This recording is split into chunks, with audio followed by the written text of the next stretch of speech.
खबर है कि टाइटैनिक का मलबा दिखाने गई जो टाइटन पनडुब्बी गायब हुई थी उसमें ऑक्सीजन खत्म हो चुकी होगी। ऑस्ट्रेलिया की एक न्यूज वेबसाइट ने इसका दावा किया और कहा कि जो पनडुब्बी पिछले 5 दिन से लापता है उसमें ऑक्सीजन नहीं बची होगी, जिसकी वजह से पनडुब्बी में सवार 5 अरबपतियों की जान मुश्किल में फंस गई, क्योंकि जैसे जैसे समय बीत रहा है उनकी जान पर खतरा बढ़ता जा रहा है। हालांकि पनडुब्बी की तलाश अब भी जारी है, लेकिन कई दिनों की तलाश के बावजूद अब तक टाइटन पनडुब्बी का पता नहीं चल पाया।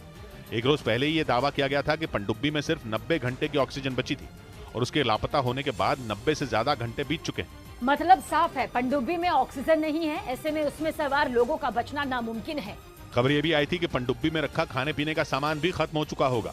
और पनडुब्बी में ऑक्सीजन खत्म होने की खबरों के बीच पश्चिमी मीडिया ने दावा किया कि फ्रांस ने टाइटन पनडुब्बी को ढूंढने के लिए एक खोजी रोबोट भेज दिया। टाइटन पनडुब्बी की तलाश पिछले 5 दिन से की जा रही है, लेकिन अब तक उसका पता नहीं चल पाया। ऐसे में फ्रांस ने अपना एक खास रोबोट समुद्र में भेजा जो टाइटैनिक के मलबे से भी ज्यादा गहराई में जा सकता है। और इस रोबोट का नाम विक्टर 6000 है।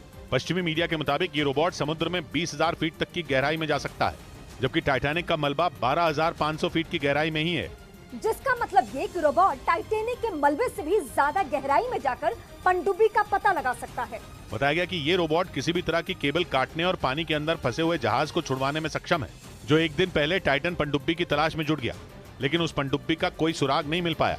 वहीं टाइटन पनडुब्बी की खोज तो जारी है, लेकिन उसका कोई पता नहीं चला और न ही उसमें बंद 5 अरबपतियों का कोई सुराग मिला। चिंता की बात यह है कि सिर्फ 22 फीट लंबी इस पनडुब्बी में सही से न बैठने की जगह है और न ही उठकर चलने की। इसी बीच पनडुब्बी में ऑक्सीजन खत्म होने की भी खबर आ गई और दावा यह किया जा रहा है कि 90 घंटे से ज्यादा का वक्त बीत जाने के बाद अब उनके पास खाना भी नहीं बचा होगा। एक रिपोर्ट के मुताबिक टाइटन पनडुब्बी सिर्फ 22 फीट लंबी और 9 फीट चौड़ी है, जो सिगार की तरह दिखती है। ये इतनी छोटी है कि इसमें लोग उठकर ठीक से चल तक नहीं सकते, इसलिए इसमें 8 घंटे तक का सफर भी मुश्किल हो जाता है। टाइटन पनडुब्बी में एक टॉयलेट भी है, लेकिन बताया गया कि उसका कभी इस्तेमाल ही नहीं किया गया और इसीलिए ये दावा किया गया कि इस छोटी सी पनडुब्बी से जाने का फैसला ही गलत था। हालांकि इस टाइटन पनडुब्बी से पहले भी टाइटैनिक के मलबे तक लोग पहुंच चुके हैं, लेकिन इस बार समंदर में उतरने के बाद से ही ये पनडुब्बी लापता है।